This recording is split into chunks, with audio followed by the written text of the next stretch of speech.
Clara Bennett was living what most people would call a dream. At 29, she had a handsome husband, a sprawling San Francisco mansion with floor-to-ceiling windows overlooking the bay, and a baby on the way. 7 months along now, a little boy she already loved more than anything. She'd traded her old life as a scrappy journalist for this one, a life of luxury beside Marcus Langston, the 35-year-old tech millionaire who'd swept her off her feet 4 years ago. Back then, Marcus was all charm and ambition, the kind of guy who could light up a room just by walking into it. He'd built Langston Tech from nothing into a software empire, and Clara? She'd been his biggest cheerleader. They'd met at a tech conference in the city, one of those fancy events with overpriced wine and too many buzzwords. Clara was there covering it for a local paper, her notebook stuffed with questions about AI and startups. Marcus was the keynote speaker, all confidence and sharp suits, talking about revolutionizing the world. She'd tripped over a cable while trying to get a quote, and he'd caught her arm, laughing. "You're the only one here who doesn't look bored," he'd said, and that was it.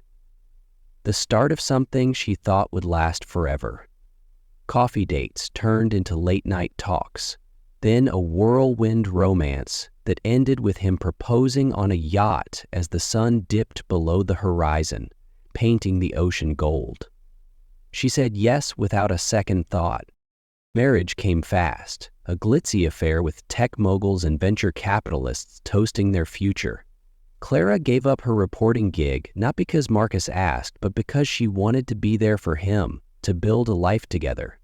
She loved the way he'd pull her close after a long day, whispering about their plans, a family, a legacy. When she told him she was pregnant, his face lit up, and for a moment she saw the man she'd fallen for, the one who'd promised her the world. But lately, that man was slipping away. Marcus was always busy now, swallowed up by Langston Tech's latest projects. Meetings ran late, phone calls interrupted their dinners, and he'd come home distracted, his mind a million miles away. Clara tried to brush it off. He was under pressure, she told herself. Building an empire wasn't easy, and she didn't want to nag. But the silences grew longer, the excuses flimsier. He'd kiss her forehead absently before disappearing into his office, leaving her alone with the hum of the city outside and the gentle kicks of their baby inside her. She'd lie awake some nights, staring at the ceiling, wondering when things had shifted. Was it when the company went public and the spotlight got brighter? Or when he started traveling more, claiming it was all for their future? She'd run her hands over her growing belly, whispering to the little one, "Daddy's just busy. He'll be here soon." But deep down, a tiny voice nagged at her, a voice she tried to ignore. It wasn't until that one afternoon, 7 months into her pregnancy, that the cracks really started to show.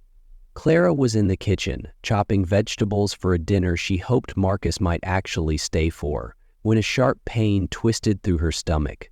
She dropped the knife, clutching the counter, her breath hitching. It wasn't time yet, but it hurt, enough to scare her. She grabbed her phone and dialed Marcus, her fingers trembling. It rang once, twice, then went to voicemail. She tried again. Nothing. Her heart pounded as she texted him, "Please call me, something's wrong." Minutes ticked by, then an hour. No reply.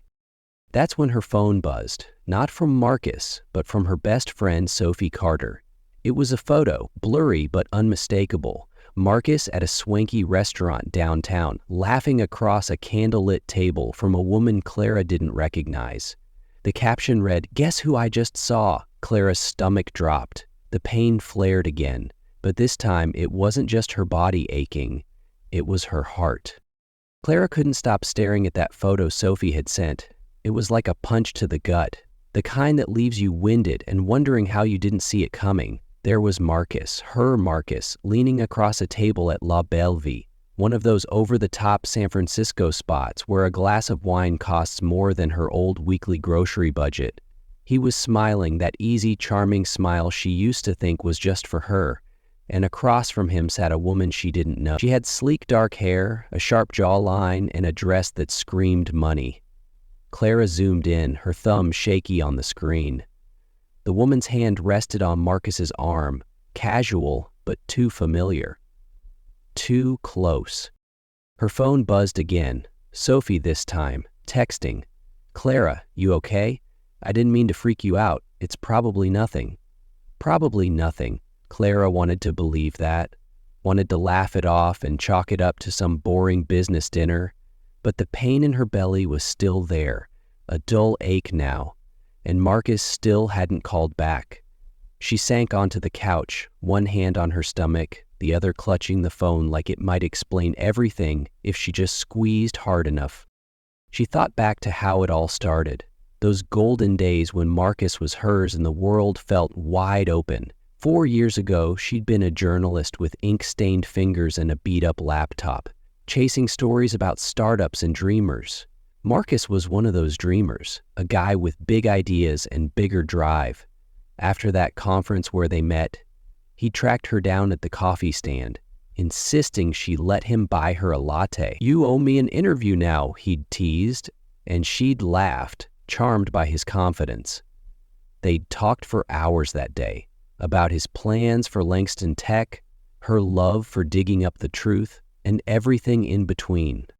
It didn't take long for coffee to turn into dinners, then weekends holed up in his tiny apartment while he coded and she wrote.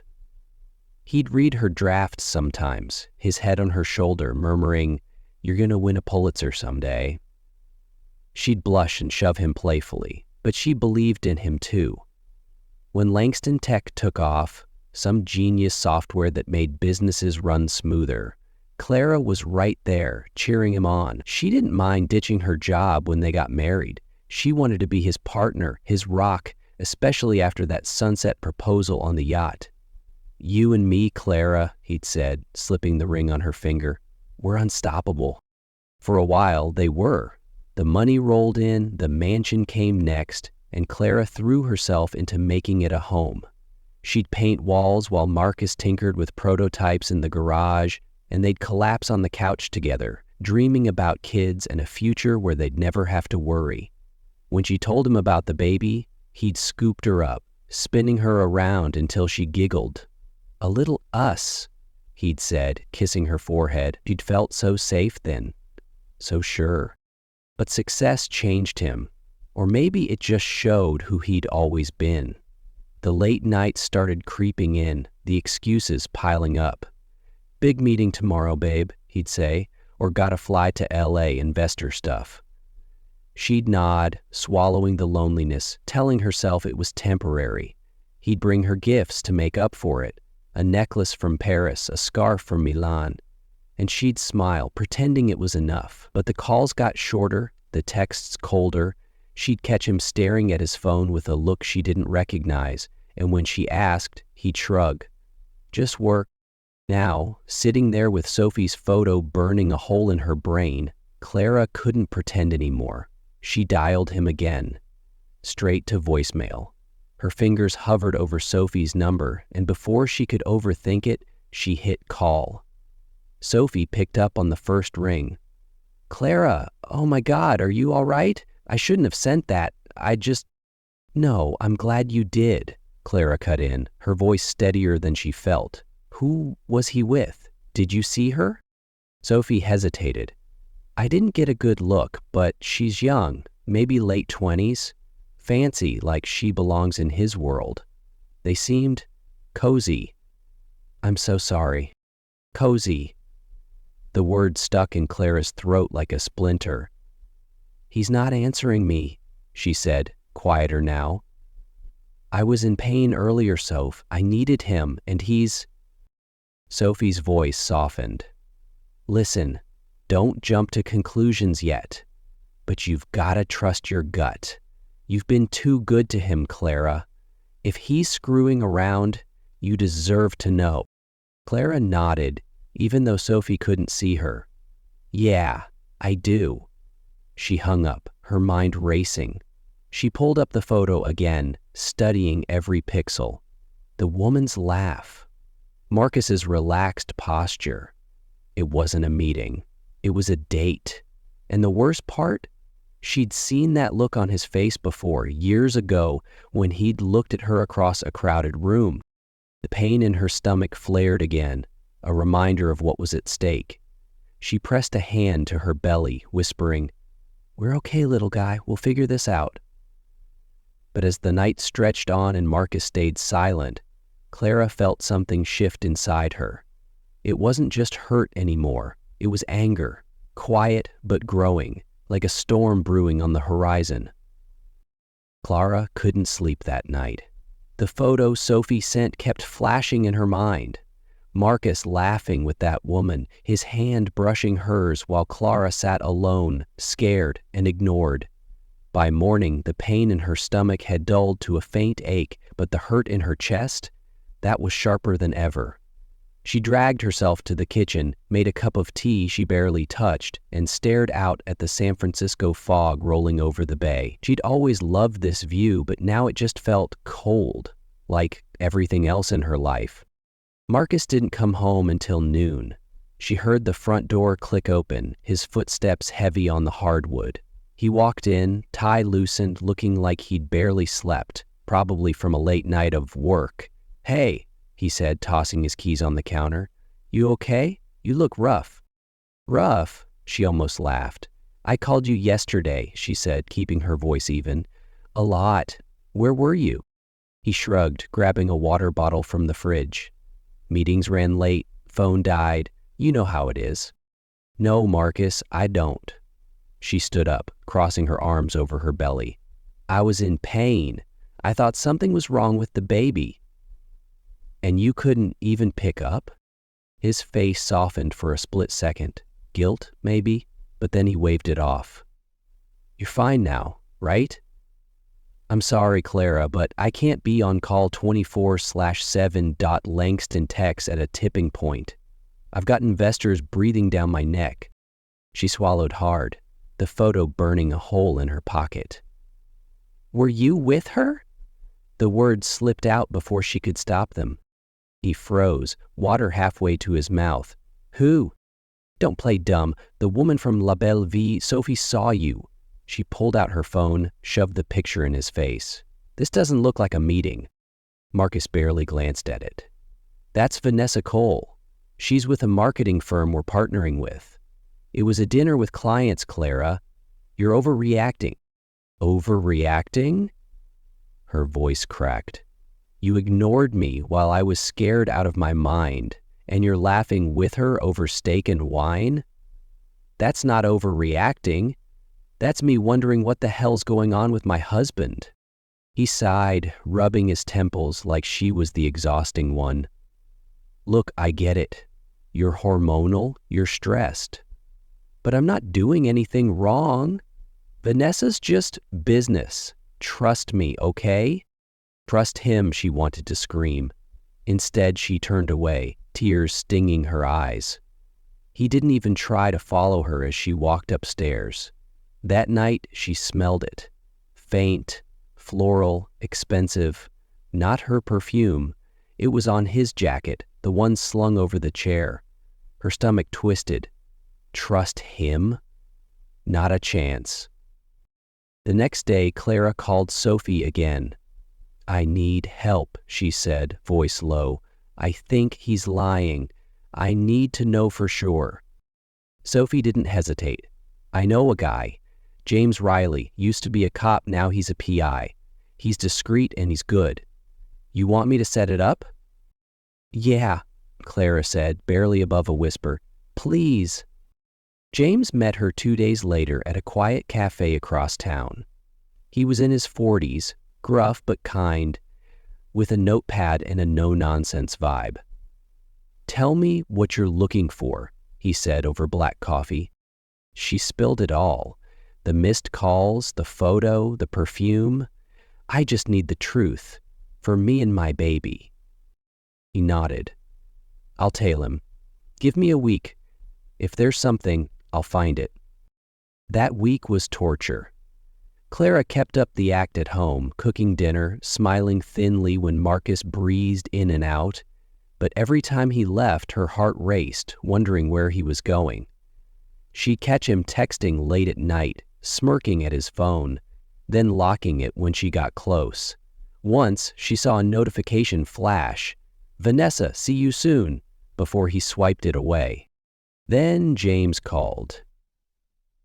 "Meet me tomorrow, 10 a.m., same spot." "I've got something." She barely slept. When she sat down with James the next morning, he slid a folder across the table. "You sure you want this?" he asked. She nodded, hands trembling as she opened it. Photos spilled out. Marcus and Vanessa at a hotel bar, her leaning into him, his arm around her waist. Another shot, them walking into a room, his hand on her back. There was a USB drive too. "Audio," James said. "Caught him outside the hotel. Thought you should hear it." Clara plugged it into her laptop later, alone in the nursery. She'd been painting pale blue. Marcus's voice crackled through her earbuds. "Vanessa gets it, you know? She's on my level. Clara's sweet, but she doesn't understand this world." Vanessa laughed, low and smug. "Poor thing, must be lonely up in that big house." Clara ripped the earbuds out, tears streaming down her face. Sweet but clueless. That's what he thought of her. She pressed a hand to her belly, feeling the baby kick, and something snapped. She wasn't just hurt anymore. She was furious. Then came the kicker. Marcus was gone on a business trip the next day when the doorbell rang. Clara opened it, and there she was, Vanessa Cole, all legs and designer heels, smirking like she owned the place. "Marcus asked me to grab some files," she said, breezing past Clara into the foyer. "Won't take long." Clara's jaw tightened. "He sent you here?" Vanessa shrugged, tossing her hair. "He's busy. You know how it is." She handed Clara a note in Marcus's handwriting. "Vanessa, grab the Q3 projections. Thanks." Clara handed over the files from his office, her hands shaking with rage, but Vanessa just smiled. "Congrats on the baby, by the way. Hope he's worth all this." The door clicked shut behind her, and Clara sank to the floor, humiliated in her own home. She called Sophie that night, voice breaking. "I'm done pretending. I need to get out." Sophie was all in. "We'll figure it out. You're not alone in this." Clara hung up, staring at the nursery walls. She'd painted them for a family that didn't exist anymore, but as the tears fell, a plan started forming. She wasn't just leaving, she was going to make sure Marcus paid for every lie. She dialed Emily Grayson, a lawyer Sophie recommended, and left a message. "I need to talk. It's urgent." The truth was out now, and Clara wasn't going back. Clara spent the next few days in a fog, moving through the mansion like a ghost. She'd smile when Marcus came home, nod at his half-hearted "how you doing," but inside she was a volcano ready to erupt. The photos from James, Vanessa's smug visit, Marcus's voice on that recording calling her sweet but clueless. It all played on a loop in her head. She'd trusted him with her heart, her future, their baby, and he'd tossed it aside for some slick marketing chick who didn't even pretend to hide her claws. But Clara wasn't just broken now. She was pissed, and that anger was fuel. Emily Grayson, the lawyer, called her back the next morning. She was sharp, no nonsense, with a voice that could cut through bullshit like a knife. "Sophie filled me in," Emily said over the phone. "If you've got evidence, we can nail him. What do you want out of this?" Clara took a deep breath, staring at the crib she'd assembled alone. "I want out, and I want enough to take care of my son. He doesn't get to walk away clean."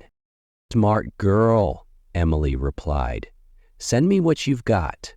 We'll start with a separation, then build the divorce case. He's rich. Let's make sure you and that baby are set." Clara sent the photos and audio that night, her hands steady for the first time in weeks.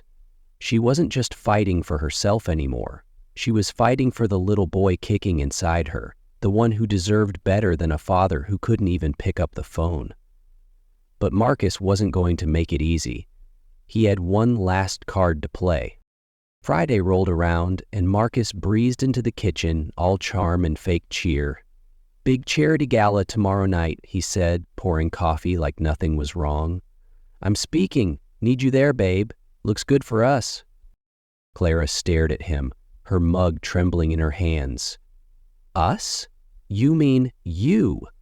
I'm 7 months pregnant, Marcus. I don't feel like playing happy wife for your crowd." He frowned, that annoyed little crease forming between his brows. "Come on, Clara. People talk. They've noticed you're never around. Just one night. Wear something nice. Smile a little. For me? For him." She almost threw the mug at his head, but she nodded, biting her tongue. Fine. Maybe it was a chance to see how far he'd push this lie in public. She'd go, but not for him, for her own clarity. The gala was at some ritzy hotel downtown, all chandeliers and overpriced champagne. Clara slipped into a black maternity dress that hugged her belly, her hair swept up, looking every bit the elegant wife Marcus wanted to parade around. He barely glanced at her when they walked in, too busy shaking hands with tech bros and investors. She trailed behind, smiling stiffly as people cooed over her pregnancy, asking, "Oh, Marcus must be so excited." She wanted to scream. Then she saw her. Vanessa Cole, slinking through the crowd in a red dress that left nothing to the imagination. She was all smiles, chatting up some old guy with a Rolex, but her eyes kept darting to Marcus. Clara's stomach churned. She watched as Vanessa made her way over, hips swaying, and leaned in to whisper something in Marcus's ear. He laughed, loud and easy, the way he used to laugh with her. People turned to look, and Clara felt every stare like a spotlight on her humiliation. She couldn't take it. Pregnant or not, she marched over, heels clicking on the marble floor. Vanessa saw her coming and smirked, stepping closer to Marcus like she owned him. "Marcus," Clara said, loud enough for heads to turn, "mind introducing me to your business partner?" He stiffened, caught off guard. "Clara, hey, this is Vanessa. She's with the marketing team I told you about." Vanessa extended a manicured hand, her smile dripping with venom. "So nice to finally meet you, Clara. You're glowing. Pregnancy suits you." Clara ignored the hand. "Funny, you don't look like you're here to talk shop, unless shop means something else these days." A few gasps rippled through the crowd. Vanessa's smirk faltered, and Marcus grabbed Clara's arm, hissing, "What the hell are you doing?" She yanked free, her voice rising. "What am I doing? I'm standing here watching you flirt with her in front of everyone while I'm carrying your kid. That's what I'm doing." "Clara, stop," he started, but she cut him off. "No, you stop. Stop lying to me. Stop pretending this is okay." Her chest heaved, and then it hit. A sharp stabbing pain in her abdomen. She gasped, clutching her belly, and the room spun. Marcus's face blurred as he reached for her, but she stumbled back. "Don't touch me." Sophie was there in an instant. She'd come as Clara's backup, thank God, grabbing her arm. "We're leaving, now." She glared at Marcus. "You're a real piece of work, you know that?" Clara didn't remember the ride to the hospital. The pain was blinding, her breaths shallow, Sophie's voice a steady hum beside her. "You're okay, just hang on." Doctors rushed her in, hooked her up to monitors, and told her she was having early contractions. Stress-induced, probably not labor yet, but they'd keep her overnight. She lay there, staring at the ceiling, the baby's heartbeat beeping on the machine. Stable, they said. He was okay, but she wasn't. Marcus showed up an hour later, pacing the room like a caged animal. "Jesus, Clara, you scared me. Are you all right? The baby." "Don't," she snapped, her voice hoarse. "Don't act like you care now. You were too busy with her to answer my calls last week, and tonight you let her hang all over you. I'm done, Marcus." He stopped pacing, eyes wide. What do you mean, done? I mean, I'm not your prop anymore. I'm not your naive little wife who sits home while you screw around. I'm leaving. The words felt like freedom, heavy but right. He ran a hand through his hair, desperate. Clara, come on, we can fix this. I messed up, okay? I'll cut ties with Vanessa. No? She turned her head away, tears slipping down her cheeks. You don't get it. It's over. A nurse poked her head in, frowning at Marcus. She needs rest. You should go. He hesitated, then stormed out, leaving silence in his wake. Clara closed her eyes, exhausted but resolute. When Sophie slipped in later, she squeezed Clara's hand. What do you need? Get me out of here, Clara whispered. As soon as they let me go, I can't stay with him. Sophie nodded, fierce. I've got you. Emily's ready too. We'll make it happen. The next morning, the doctor cleared her bed rest at home. No more stress. Clara didn't tell them home wasn't an option anymore. Sophie drove her back to the mansion, where Clara packed a suitcase in silence. Baby clothes, her laptop, a few keepsakes. Marcus was at the office, oblivious. She left no note, just walked out with Sophie, her heart pounding but her head clear. She wasn't just running, she was planning. That night, in Sophie's guest room, Clara called Emily. He's not fighting fair, she said. I need to disappear. Somewhere he won't find me. Emily didn't flinch. We'll make it work. You've got the evidence. He'll pay, and you'll be free. Clara hung up, stroking her belly. We're almost there, little man, she murmured. She didn't know how yet, but she'd burn it all down before she let Marcus win. Clara didn't waste a second after leaving the mansion. She crashed at Sophie's place that night, the suitcase by her bed, her mind racing a mile a minute. She wasn't just running from Marcus. She was running towards something new, something safe for her and her baby. Sophie was a rock, brewing tea and plotting with her like they were pulling off a heist. Oregon, Sophie said, scrolling through listings on her laptop. Small towns, quiet. He'd never look there. Clara nodded, her hands wrapped around a mug she wasn't drinking from. I need to be gone before he figures it out. Completely gone. She'd already called Emily, who was drafting separation papers and digging into Marcus's finances. The evidence, those damning photos and that audio, gave her leverage, but Clara wanted more than money. She wanted freedom, and she wanted him to feel the sting. The next day, Sophie drove her to a rental car lot. Clara traded her sleek SUV, the one Marcus had bought her, for a nondescript sedan, paid in cash she'd pulled from a joint account he never checked. She hugged Sophie tight, tears in her eyes. You're my lifeline, she said. Don't tell anyone where I'm going, not even Emily yet. Sophie squeezed her back. You're a badass, Clara. Call me when you're safe. She hit the road that afternoon, 7 months pregnant and alone, driving north through the redwoods until San Francisco was just a memory in her rear view. She landed in a tiny Oregon town called Havenwood, population 3,000, all picket fences and misty mornings. Using cash, she rented a cozy apartment above a bookstore under the name Anna Reed, a name she'd plucked from an old novel she loved. No lease, no trail. The owner, a sweet older woman named Margie, didn't ask questions. Looks like you need a fresh start, Margie said, handing her the keys. Clara just smiled. Marcus, meanwhile, was losing it. He came home that night to an empty house, Clara's closet half bare. No note, no clue. He called her phone, straight to voicemail. He texted Sophie, who played dumb. She's taking space, Marcus. Give her time. He stormed around the mansion, dialing her friends, her old coworkers. Nothing. By morning, he was on the phone with his lawyer, barking about custody and assets, but he had no idea where to even start looking.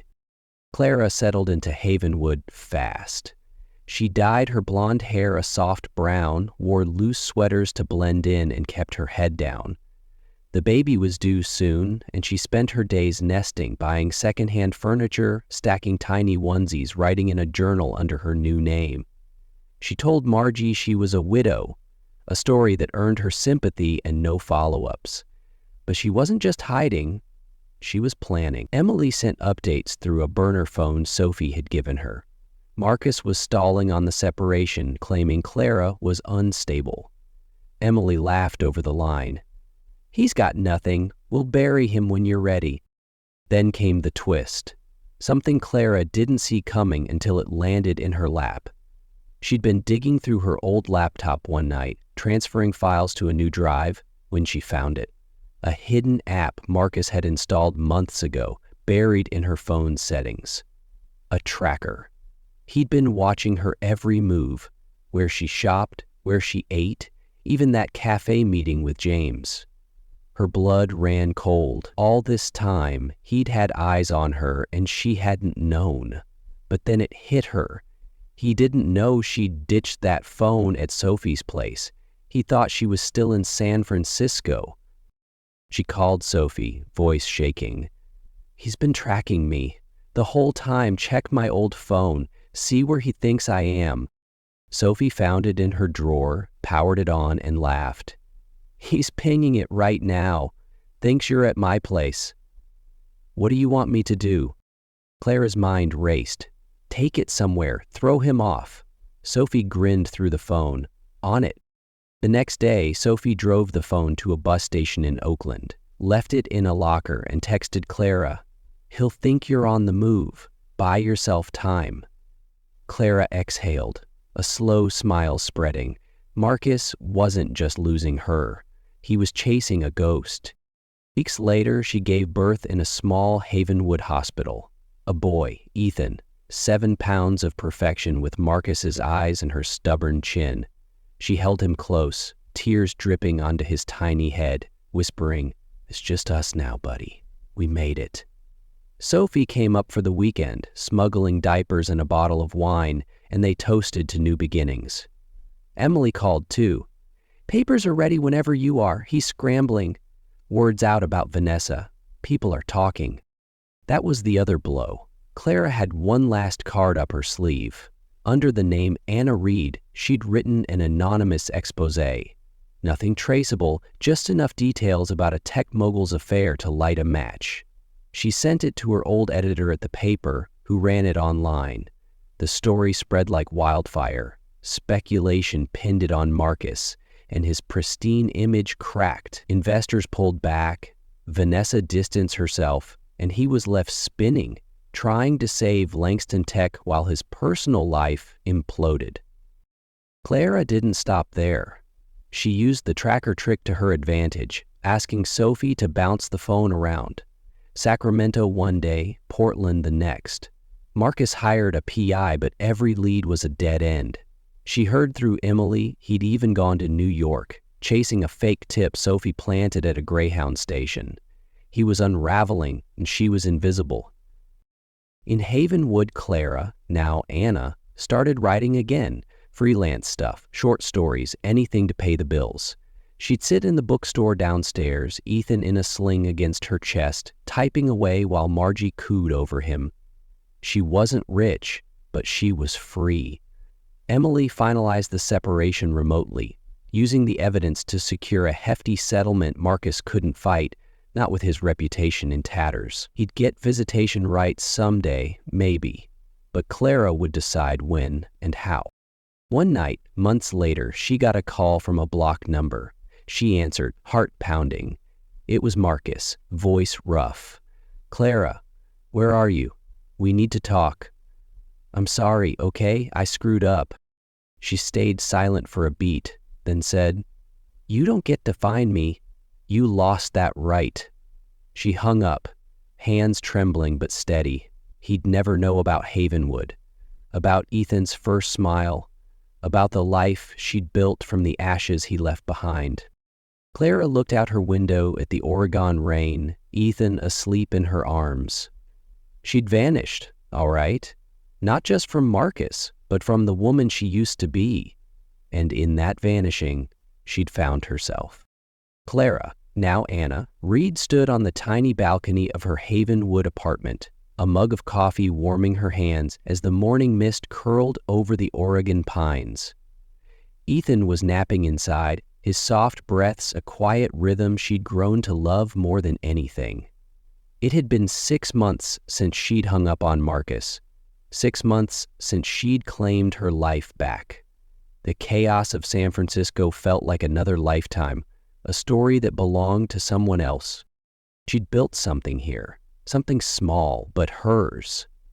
The freelance writing gigs were picking up, articles for local magazines, a few short stories sold under her new name. Margie, the bookstore owner downstairs, had become a friend, slipping her extra shifts to shelve books while Ethan giggled in a bouncer nearby. It wasn't the mansion or the millions, but it was enough, more than enough. It was peace. Emily had called last week with the final update. The divorce was done, signed remotely through a maze of legal tricks to keep her location hidden. Marcus had fought at first, dragging his feet on the settlement, but the exposé Clara planted had done its job. His investors bailed, his board pressured him to settle quietly, and Vanessa? She'd moved on to some new rich guy, leaving Marcus to deal with the fallout alone. Emily got Clara a chunk of his fortune, enough to raise Ethan, to breathe easy, and a clause that kept him at arm's length until she said otherwise. "He's a mess," Emily said, almost laughing. "Keeps asking where you are. I told him to get lost." Clara smiled into her coffee. Good. Let him wonder.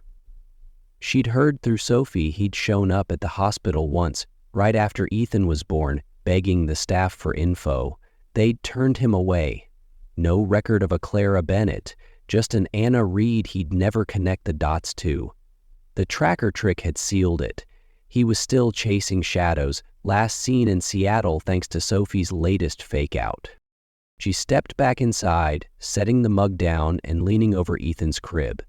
He stirred, blinking up at her with those big eyes, and she scooped him up, kissing his forehead. "We did it, little man," she whispered. "We're free." And they were. Free to dream again, to live on their terms. Marcus might still have his tech empire, crumbling as it was, but Clara had something better, her son, her strength, and a future she'd carved out of nothing. She'd walked away from the wreckage and found a home. So here's to Clara, or Anna, or whoever she'd become. If her story hit you, if it made you cheer or cry, give it a like, share it with someone who needs it, and stick around for more. Because sometimes vanishing isn't the end, it's the start of everything.